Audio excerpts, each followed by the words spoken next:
안녕하세요. 말씀을 품고 말씀을 살아내는 바이블 1189 193번째 날, 오늘은 신명기 34장입니다. 이 신명기라는 모세의 고별 설교를 들으면서 가슴이 뜨거워지기도 했고, 때로는 우리 모습을 보는 것 같아서 찔림을 받기도 했는데요. 오늘 34장은 하나님의 인도하심을 따라 이스라엘 민족의 그 긴 여정을 함께 해온 영적인 거인 모세의 마지막 뒷모습을 비추면서 신명기의 막을 내립니다.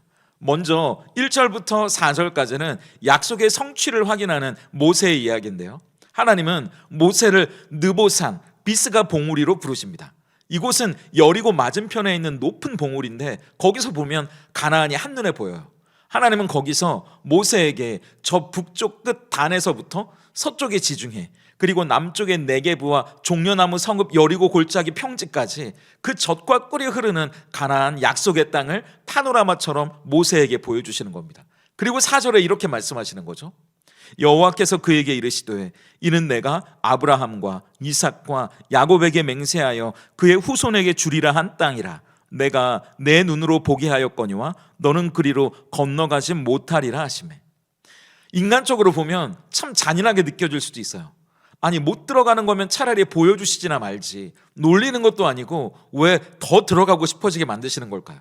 그런데 하나님이 땅을 보여주시는 건 모세를 약올리기 위해서가 아니라 우리가 살펴봤던 저 창세기부터 시작된 하나님의 약속, 아브라함과 이삭과 야곱에게 주셨던 그 언약이 수백 년의 시간을 지나 마침내 현실이 되었다는 걸 보여주시는 겁니다. 그래서 모세에겐 이게 두 가지 의미에서 가슴 벅찬 순간이지 않았을까요? 첫째, 모세는 약속의 땅에 들어가지 못한 실패자가 아니고요, 하나님의 약속을 함께 해온, 그리고 그 약속이 마침내 이루어진다는 걸 확인한 증인이 되었기 때문입니다. 우리는 뭔가 내 것이 되어야, 내가 뭔가 이루어야 성공했다고 생각하는데, 하나님이 하시는 일을 바라보는 것만으로, 그리고 내가 그 자리에 있었다는 것만으로도 우리의 가슴은 벅차올라요. 세례 요한이 그런 사람 아니었습니까? 나는 쇠하여야겠고 그는 흥하여야 한다는 말을 하면서도 그는 가슴 벅찼잖아요. 메시아를 보내주신다는 그 하나님의 장엄한 예언이 마침내 이루어지는 순간을 그는 봤으니까요. 거기에 내가 뭔가 되어야 하고 내가 뭔가를 누려야 하는 건 중요하지 않아요. 그리고 둘째, 나를 부르셨고 평생 내가 따랐던 하나님이 역시나 선하신 분이라는 게 가슴 벅찼을 거예요. 이 땅에서 가나안에 영원히 살 수 있는 건 아니잖아요. 그런데 죽음은 이제 영원의 시간으로 가는 겁니다. 그 순간 내가 평생을 따랐던 하나님이 신실하신 분이라는 걸 확인했다면, 그 하나님을 만나러 가는 길은 저 앞에 있는 가나안보다 모세에게 더 큰 기대감이 아니었을까요? 우리도 마찬가지죠. 뭔가 내 것이 되어야, 내가 누려야 성공한 인생이 아니라 하나님이 하시는 일을 볼 수 있다는 것, 증인이 될 수 있다는 게 영광이고, 그 일을 통해 신실하신 하나님을 경험했다면 영원의 시간 속에서 그분과 함께하는 영광을 꿈꾸며 오늘을 살아갈 수 있는 겁니다. 이어지는 5절부터 8절까지는 모세의 죽음과 장사인데요, 이 부분은 우리가 죽음을 어떻게 맞이해야 하는지, 그리고 하나님 안에서 죽음이 어떤 의미인지를 보여줍니다. 5절과 6절을 보세요. 이에 여호와의 종 모세가 여호와의 말씀대로 모압 땅에서 죽어 벳부얼 맞은편 모압 땅에 있는 골짜기에 장사되었고 오늘까지 그의 묻힌 곳을 아는 자가 없느니라. 여호와의 말씀대로 죽었다는 이 말을 히브리어로 보면 여호와의 입에 의하여라고도 해석할 수 있대요. 그래서 유대 전승에서는 이걸 하나님께서 모세에게 입을 맞추시고 그 영혼을 데려가셨다고 시적으로 표현하기도 한답니다. 참 아름다운 표현이죠. 그리고 세상에 묻힌 곳을 아는 자가 없다고 하는데, 만약 무덤이 있었다면 어땠겠어요? 지금도 벌떼처럼 사람들이 몰려서 왁자지껄한 성지가 되지 않았겠습니까? 그런데 하나님은 모세가 이 땅에 거대한 무덤이나 비석을 남기는 존재가 아니라 하나님의 품에 안기는 존재로 남기를 원하셨어요. 우리의 마지막도 이래야 하지 않겠습니까? 자꾸 뭔가를 남기려고 애를 쓰는 사람들이 있는데, 우리가 남기는 건 어떤 건물이나 구조물이나 자기 업적이 아니에요. 하나님의 품에 안겼다는 것, 그것 하나면 족합니다. 그리고 7절을 보세요. 모세가 죽을 때 나이 120세였으나 그의 눈이 흐리지 아니하였고 기력이 쇠하지 아니하였더라. 우리는 보통 힘이 빠지고 병들어서 더 이상 일할 수 없을 때 은퇴한다고 생각합니다. 그런데 모세는요, 자기의 인생을 그렇게 멈춘 게 아니에요. 오늘 34장도 보세요. 모세는 이 높은 산 꼭대기에 오를 만큼 다리에 힘이 있었다니까요. 그리고 약속의 땅 전체를 볼 수 있을 만큼 아직 시력도 좋았다고요. 할 수 없는 상태에서 어쩔 수 없이 멈춘 게 아니라 할 수 있지만 하나님이 여기까지라고 말씀하셨기 때문에 기꺼이 멈춘 겁니다. 그게 순종이잖아요. 여러분, 마지막까지 내 뜻, 내 감정, 내가 하고 싶은 대로 하는 걸 우리는 노욕이라고 불러요. 노출하고 부르기도 합니다. 그 욕망은 추할 뿐이에요. 마지막이 아름다울 수 있는 건 우리가 하나님의 뜻에 순종할 때예요. 예수님의 십자가가 아름다운 이유도 뭐겠어요? 그 십자가를 피하고픈 뜻이 아니라 하나님의 뜻에 순종한 최후였기 때문이잖아요. 그 십자가를 통해서 예수님은 가장 고귀하고 숭고한 하나님의 뜻을 이루어내셨죠.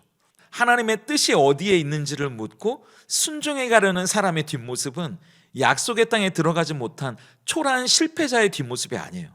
가장 위대하고 아름다운 순종의 모습입니다. 그걸 모세는 우리에게 보여줘요. 그리고 마지막 9절부터 12절까지는 여호수아의 승계와 모세에 대한 최종 평가인데요. 모세는 떠나도 사명은 여호수아에게 이양되고 하나님의 역사는 다시 이어집니다. 하나님의 사역에는 마침표가 없기 때문이죠. 하나님이 들어쓰시는 사역자는 바뀌어도 그 사역의 주인이신 하나님은 영원하시잖아요. 그래서 그 역사는 계속됩니다. 그래서 그 장엄한 역사 가운데 우리여야만 한다는 교만은 내려놔야 해요. 그리고 우리를 사용해 주시는 그 은혜 앞에 우리는 겸손해질 뿐이죠. 그리고 모세 오경, 이 신명기는 모세가 어떤 사람이었는지 이렇게 평가하는 것으로 그 대단원의 막을 내립니다. 10절이에요. 그 후에는 이스라엘의 모세와 같은 선지자가 일어나지 못하였나니 모세는 여호와께서 대면하여 아시던 자요. 여러분, 성경은 모세의 가장 큰 업적이 11절과 12절에 나오는 온갖 이적과 기사나 큰 권능을 일으킨 게 아니라고 말해요. 그의 평생에 하나님과 얼굴을 마주대야 하듯 사귀며 살았다는 거, 그게 모세의 가장 큰 업적이라고 이야기합니다. 하나님과의 친밀함, 그게 모세 인생의 결론이에요. 여러분은 인생에 무엇을 남기기 위해 애쓰고 계십니까? 하나님은 우리가 하나님을 위해 얼마나 큰 일을 했느냐보다 얼마나 그분과 친밀하게 사귀며 살았는지를 기억하세요. 그래서 하나님은요, 그 모세가 누렸던 친밀함의 복을 오늘 우리에게도 선물로 주십니다. 고린도전서 1장 9절을 보세요. 너희를 불러 그의 아들 예수 그리스도 우리 주와 더불어 교제하게 하시는 하나님은 미쁘시도다. 우리를 위해 십자가에 죽으실 만큼 우리를 사랑하시는 예수님과 우리도 사귀어 살도록 우리를 부르신다는 거예요. 하나님과 대면하여 알던 선지자는 이후로도 없었다고 이야기하지만 우리는 예수님 안에서 날마다 그분의 사랑 앞에 설 수 있게 됩니다. 그리고 그분의 사랑 앞에 감격하고 감사하며 살아갈 수 있게 됐어요. 그분이 길이요 진리요 생명이 되셔서 그분을 통해 우리는 하나님을 보고 만날 수 있기 때문이죠. 신명기를 끝으로 이제 모세 오경을 마치게 되는데요. 우리가 지금까지 걸어온 바이블 1189의 말씀들도 그저 머릿속을 채우는 지식이 아니라 하루하루 하나님과 예수님, 성령 하나님과 더 깊은 사귐으로 우리를 이끄는 날들이 되었기를 바라고요. 다음 주부터 시작되는 여호수아의 말씀으로 또 그렇게 새롭게 하나님과 사귀어 사는 하루하루가 될 수 있기를 기대해 봅니다.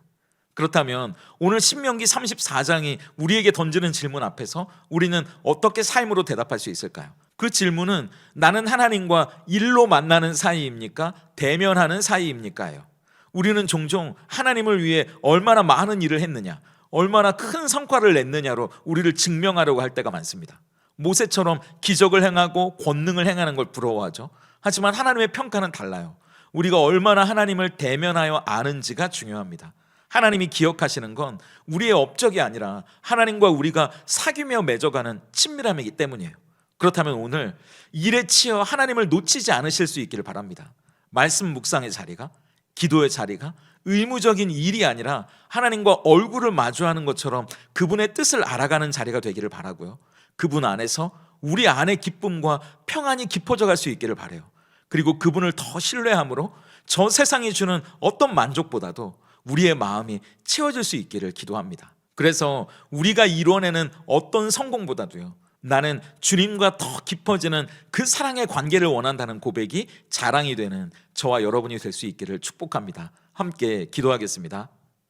우리의 시작과 끝을 주관하시는 하나님, 모세의 장엄한 뒷모습을 통해 우리 인생의 참된 목적이 무엇인지 깨닫게 하시니 감사합니다. 우리는 늘 눈에 보이는 땅을 차지하고 내 손에 결과를 쥐어야만 성공이라 여기며 아등바등 살아왔음을 고백합니다.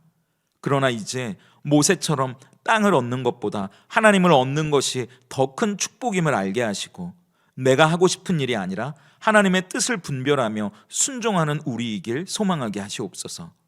우리가 하는 일들이 무엇을 위한 것인지, 어느새 그 일들이 우리를 주님과 더 멀어지게 만들고 있지는 않았는지도 돌아봅니다. 하나님을 위해 일한다 하면서 정작 하나님과 함께하는 시간을 잃어버렸던 우리를 용서해 주시고 세상의 성공보다 주님과 더 깊어지는 사랑의 관계를 자랑하는 우리이게 하시옵소서. 그리하여 매일 아침 바이블 1189가 하나님과 더 깊이 있는 사귐의 시간이 되게 하시고 말씀 안에서 예수님을 만나는 하루의 시작이 되어 날마다 주님과 동행하는 기쁨이 있게 하시옵소서. 예수님의 이름으로 기도드립니다. 아멘.